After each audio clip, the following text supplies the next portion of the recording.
Fiddler's Green, a 19th century tale of legendary folklore that tells of an afterlife of sailors where a fiddle never stops playing and dancers never stop dancing. It may be a historic tale that gets passed down from one generation to the next, but the legend of Fiddler's Green lives on here in Greenwood Village.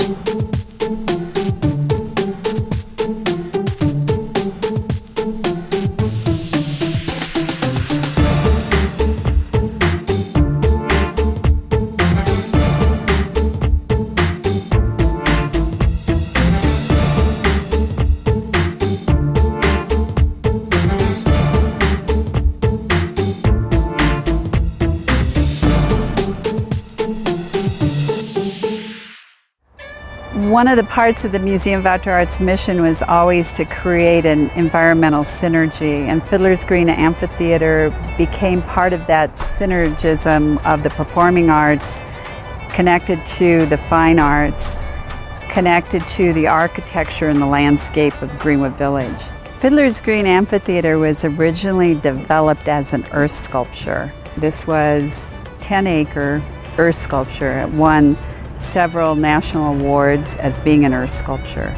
The amphitheater was contributed in 1985 to the Museum of Outdoor Arts. The amphitheater had been used for maybe 3 to 5 community events a year, sponsored by John Madden and John Madden Company. And the Museum of Outdoor Arts, because of the cost to keep the amphitheater going and also evolving its purpose, started discussions with different impresarios and groups. We spoke to people from Barry Fay all across the country to California to Bill Graham, and toured with the landscape architect to try to find different ways of developing the amphitheater into a major focal point of the Colorado community and the Greenwood Village offerings for performance art. Originally, the amphitheater didn't have any fixed seats as you see today. It had rolling green slopes, no walls. The stage was just a small asphalt postage stamp. But we did some wonderful events here, combining kids and artists and painters and performing arts and dance like Cleo Parker Robinson and different orchestral music.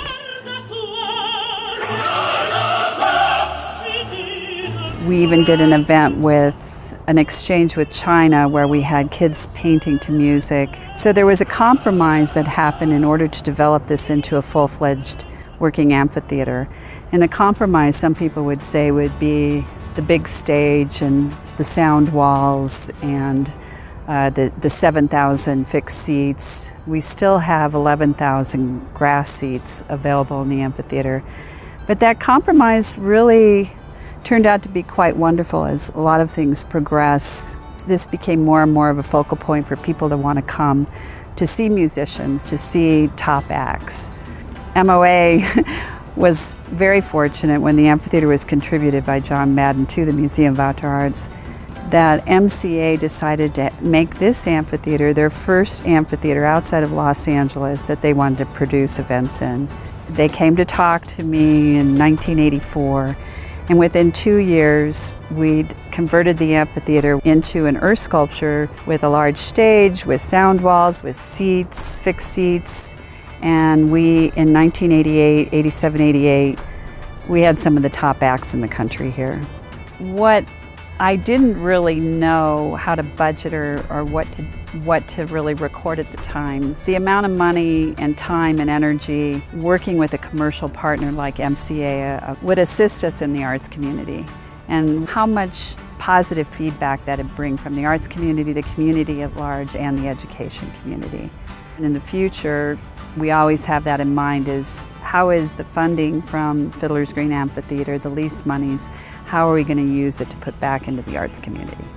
A lot of people that are experts throughout the country have a great deal of respect for the Fiddler's Green Amphitheater, because when we started the amphitheater, we didn't build a 3 to 5 to 10 acre parking lot. We utilized, since it's in the middle of a commercial development and now a residential development as well, we utilized all the parking that's used in the daytime for the 30,000 corporate residents. We used it at nighttime too. And it was fortuitous because now what has evolved is there's a light rail station close by. And a lot of people now are not driving in to watch concerts, they're taking the light rail. So, after 30 years of the amphitheater being here, someday probably parking will become a minimal. 3 years ago, a 25-year lease with Fiddler's Green Amphitheater, the lease expired. And I never thought that I, as the founding director of the Museum of Outdoor Arts, would still be here to be in a position to make another lease for the Fiddler's Green Amphitheater. But this time feels so fortunate because Rocky Mountain Anschutz Entertainment Group, Chuck Morris, their team is very interested in leasing this amphitheater. So we've had a fabulous lease with them for 3 years. It's great because they're located here locally, so they take extra special care of who they invite to the amphitheater, how the community's entertained, and that's where we are today with Fiddler's Green. If you are a concert goer, you may be familiar with the general layout of Fiddler's Green Amphitheater. But did you know there is much more to this venue that goes beyond its green grass? Let's take a tour to find out what's behind the music at this iconic venue.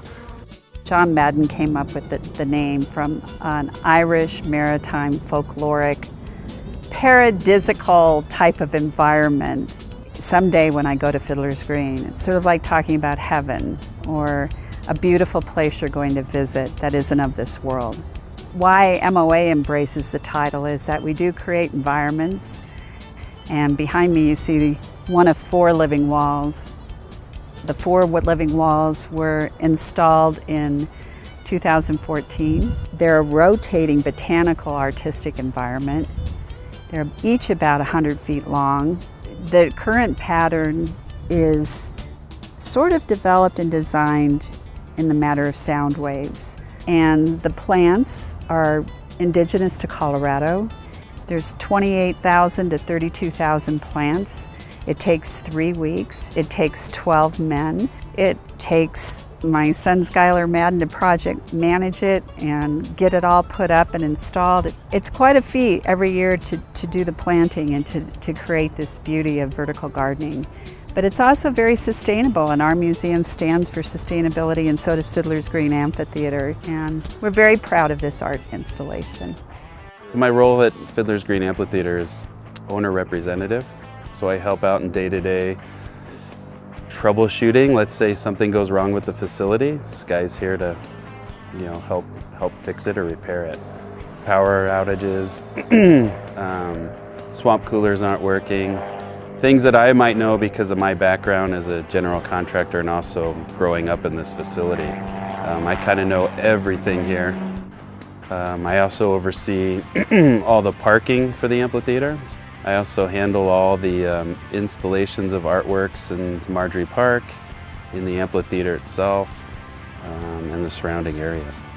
Well, before the show, I like to come through and make sure that AEG is comfortable, things are going great, parking's going great, if there's anything they need from us. But also to just, get the feeling that the amphitheater's what the star wants. And then after the show, it's always shutting down parking, making sure trash is getting cleaned up, making sure these guys had a great night, and then celebrate. I love it. This is my 36th season.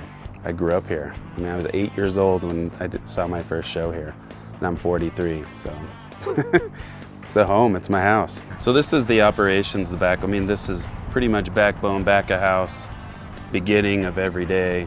So the way we designed this in 2014 was to give it a flow.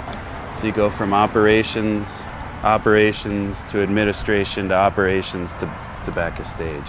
The idea is the trucks pull in off of Greenwood Plaza Boulevard.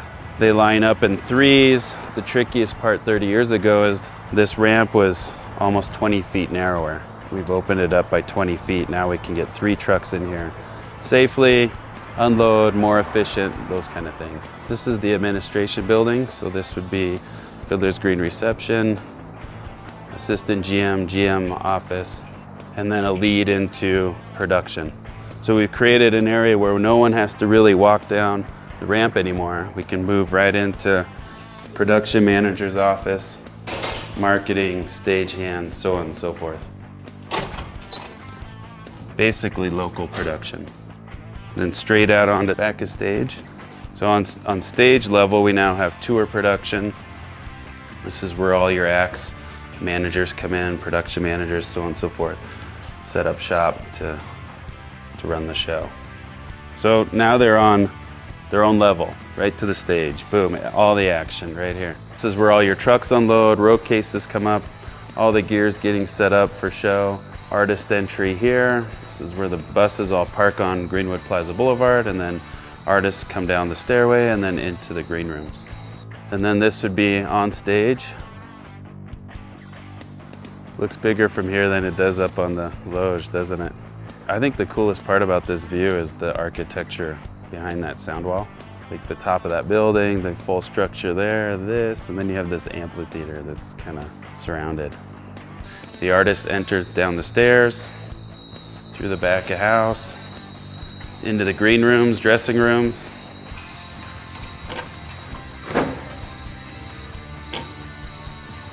So we wanted to give the artist the feeling of more privacy. So we put up this wall, added a couple doors. Now we've kind of given everybody their own private space.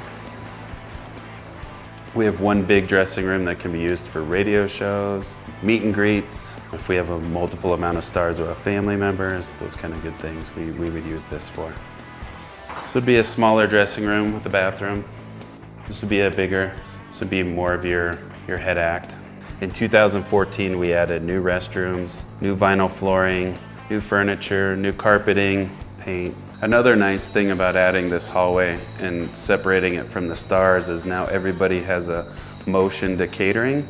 And once you follow through this door, you're off to catering.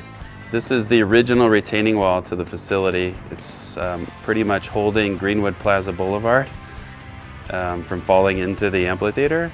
The amphitheater is actually about 15 to 20 feet lower than the top of the street.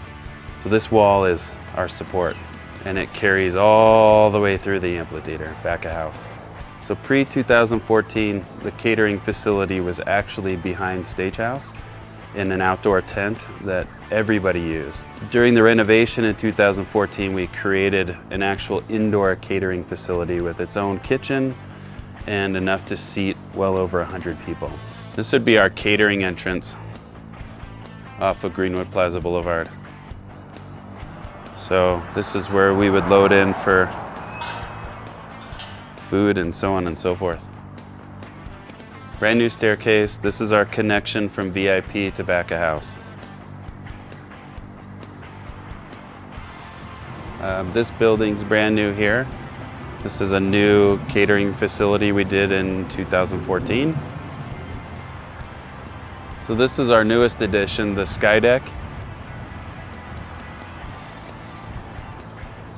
I think it's got the best view in town. We really put some money towards this back area, which we call East Alley. So you get the merch stand, you've got concessions, restrooms. Did you know that more than 300,000 people attend concerts and events every year at Fiddler's Green Amphitheatre? Lots of preparation goes into hosting a great show, and it all starts with the concert promoter. Well, I am the CEO of AEG Live, and we are a concert and sport company